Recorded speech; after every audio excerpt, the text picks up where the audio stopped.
మద్యం మత్తులో కారు నడుపుతున్న ఓ వ్యక్తి పోలీసులు నిర్వహిస్తున్న డ్రంక్ అండ్ డ్రైవ్ తనిఖీలను తప్పించుకోవటానికి బీపత్సం సృష్టించాడు. ఎస్ఐ కారు బ్యానెట్ మీద ఉన్నా పట్టించుకోకుండా 1/2 కిలోమీటర్ దూరం తీసుకువెళ్లాడు. అదే మార్గంలో ద్విచక్ర వాహనంపై కూడా వెళ్తున్న వారిని ఢీకొట్టాడు. చివరికి కారు వేగం తగ్గించగా ఎస్ఐ రోడ్డు పక్కన దూకేసి ప్రాణాలు కాపాడుకున్నారు. ఈ ఘటన చోటు చేసుకుంది.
మద్యం మత్తులో కారు నడుపుతున్న ఓ వ్యక్తి పోలీసులు నిర్వహిస్తున్న డ్రంక్ అండ్ డ్రైవ్ తనిఖీలను తప్పించుకోవటానికి బీపత్సం సృష్టించాడు.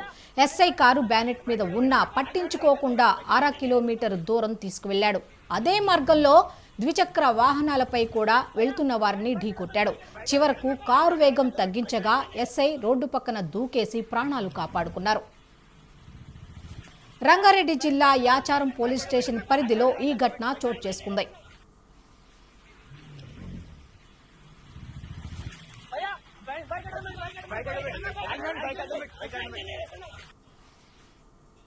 యాచారం ఎస్ఐ మధు యాచారం పట్టణంలోని బస్టాండ్ వద్ద డ్రంక్ అండ్ డ్రైవ్ తనిఖీలు నిర్వహిస్తున్నారు. అదే సమయంలో వేగంగా దూసుకువచ్చిన కారును ఆపాలని పోలీసులు సూచించారు. డ్రైవర్ పట్టించుకోకుండా వెళ్లడంతో ఎస్ఐ బ్యానెట్ మీదకు దూకారు. అయినప్పటికీ కారు డ్రైవర్ ఆపకుండా వేగంగా ముందుకు పోనిచ్చాడు. మార్గం మధ్యలో పట్టణానికి చెందిన వెంకటరెడ్డి, ఆయన కోడలు దివ్య, 7 ఏళ్ల వయసున్న మనవడితో ద్విచక్ర వాహనంపై వెళ్తుండగా ఢీకొట్టడంతో వారు కింద పడ్డారు. ఈ క్రమంలో దివ్య చెయ్యి విరిగింది. వెంకటరెడ్డి చిన్నారికి స్వల్ప గాయాలు అయ్యాయి. యాచారం పట్టణం దాటాక కారు వేగం తగ్గడంతో ఎస్ఐ దూకేయగా స్వల్పంగా గాయపడ్డారు. పరారైన డ్రైవర్ను పోలీసులు ఇబ్రహీంపట్నం సమీపంలోని ఖానాపూర్ వద్ద అదుపులోకి తీసుకున్నారు. నిందితుడిని కొహెడాకు చెందిన శ్రీకర్గా గుర్తించారు. శ్వాస పరీక్ష నిర్వహించగా మద్యం తాగినట్లు తేలింది. అదే కారులో ఆయన స్నేహితుడు, అలాగే హయత్ నగర్ కు చెందిన నితిన్ ఉన్నట్లు పోలీసులు తెలిపారు.